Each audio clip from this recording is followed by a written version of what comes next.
The way that this project started was, it was, my solo tour, but I wanted to give Myles full credit, so I called it Slash featuring Myles Kennedy. And so when it came around to doing this album, it was basically an extension of that, so I didn't want to change the name. And we gave Brent and Todd their own sort of title, which was The Conspirators. So it's sort of a band, but I'm still sort of the leader. I don't have a lot of what you call expectations. I think that the record's really good, and I'm really looking forward to picking up where we left off from last year, because now we're going to go out with the same group of guys. I think everybody sort of knows what it is that is at this point because of all the touring we did last year. So now we have a whole body of original material to add to the set. So I just think it's going to be really awesome. I worked with Myles by chance on the last record, and I'd never actually heard him sing before. And so I was sort of looking for somebody to sing these last two songs, and I've been hearing this name Myles Kennedy since 2002. And I thought, well, I'll just take a chance and call him to see if he's interested. And so he did those two songs, which were fantastic. And then I asked him if he wanted to do the tour that I was putting together to support that album.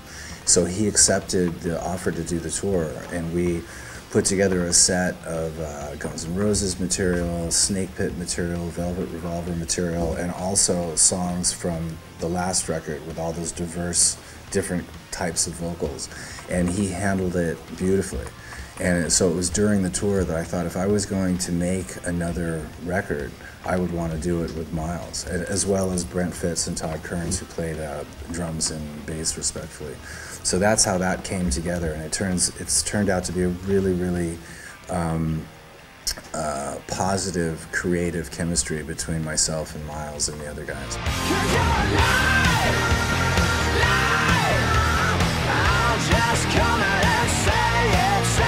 Once I'd made the decision that I wanted to make an album with Myles and Brent and Todd, I started writing music. I mean, I guess I was writing on the road anyway, but I didn't know what I was going to do with the music.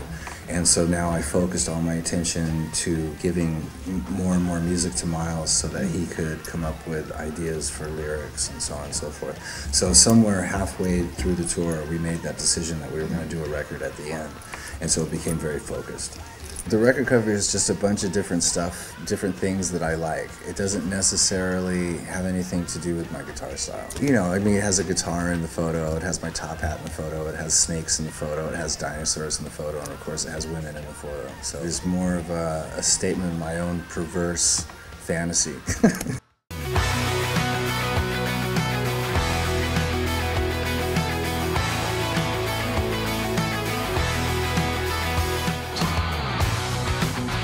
The Slash box was an idea that the producer, Eric Valentine, to facilitate me being able to play live in the studio and retain my live guitar tracks.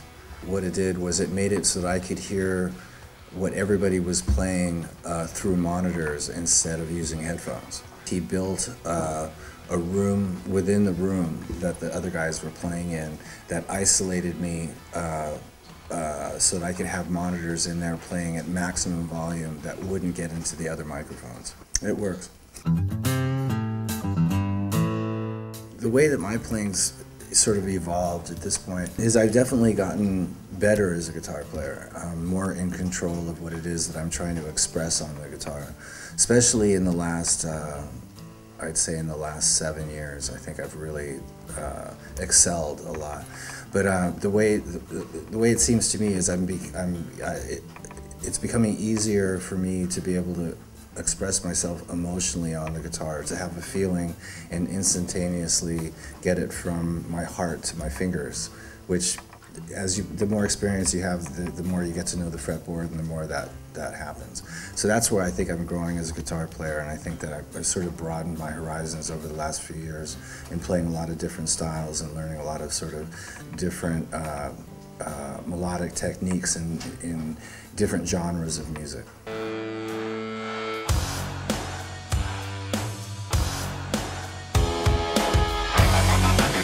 I love playing live. It's probably the reason I've been doing this as long as I've been doing it, because I love to write, obviously, and I love to make records, but ideally the only reason I do either is so that I can go out and perform songs in front of an audience, and that's what's been keeping me going for as long as I've been doing this.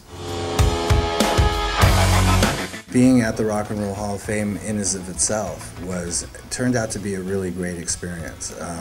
It was a mixed feeling going into, you know, the months leading up to the induction. Was not necessarily positive, but once I sort of decided, okay, I'm going to go, and Duff decided he was going to go, and Gilby and Steven, all that. Actually being there and being inducted was a really positive and pleasant experience.